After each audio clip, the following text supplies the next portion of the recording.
بسم اللہ الرحمن الرحیم۔ السلام علیکم۔ رسول اللہ صلی اللہ علیہ وسلم کی بارگاہ اقدس میں ایک کافر عورت بچہ اٹھائے بغیر آزمائش اور امتحان حاضر ہوئی۔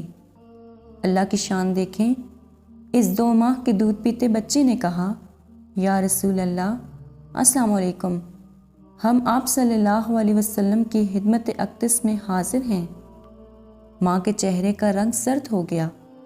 مزید ویڈیو سٹارٹ کرنے سے پہلے آپ سے گزارش ہے کہ ہماری یوٹیوب چینل کو لازمی سبسکرائب کریں، اور غصے سے کہنے لگی، خبردار خاموش، یہ گواہی تیرے کان میں کس نے سکھا دی؟ بچے نے کہا، اے میری ماں، تو اپنے سر کے اوپر تو دیکھ، تیرے سر کے اوپر حضرت جبرائیل علیہ السلام کھڑے ہوئے ہیں، مثل کامل بدر کے وہ مجھے نظر آ رہے ہیں۔ وہ فرشتہ مجھے وصف رسول اللہ صلی اللہ علیہ وسلم سکھا رہا ہے اور کفر و شرک کے ناپاک علوم سے خلاصی اور رہائی دلا رہا ہے۔ رسول اللہ صلی اللہ علیہ وسلم نے فرمایا، اے دودھ پیتے بچے، یہ بتا تیرا نام کیا ہے؟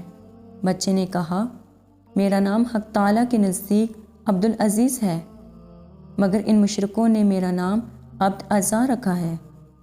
اس پاک ذات کے صدقے جس نے آپ صلی اللہ علیہ وسلم کو پیغمبری بخشی، میں اس عذاب سے پاک اور بیزار رسول پاک صلی اللہ علیہ وسلم کی نگاہ کے صدقے جنت سے اسی وقت ایسی خوشبو آئی جس نے بچے اور اس کی ماں کے دماغ کو معترد کر دیا۔ جس شخص کا خدا خود نگہبان ہو، اس کا تحفظ مرغ و ماہی بھی کرتے ہیں۔ بچے کے ساتھ ماں بھی ایمان و اسلام کی دولت ہو گئی۔ اس نے اسی وقت کلمہ شہادت پڑھا اور مسلمان ہو گئی۔ درس حیات، نیک لوگوں کی قربت سے ہمیشہ فائدہ ہوتا ہے۔ جزاک اللہ۔ امید کرتی ہوں کہ آپ کو آج کی ویڈیو پسند آئی ہوگی۔ مزید اسی طرح کی ویڈیوز دیکھنے کے لیے ہمارے چینل کو سبسکرائب کریں۔ خدا حافظ۔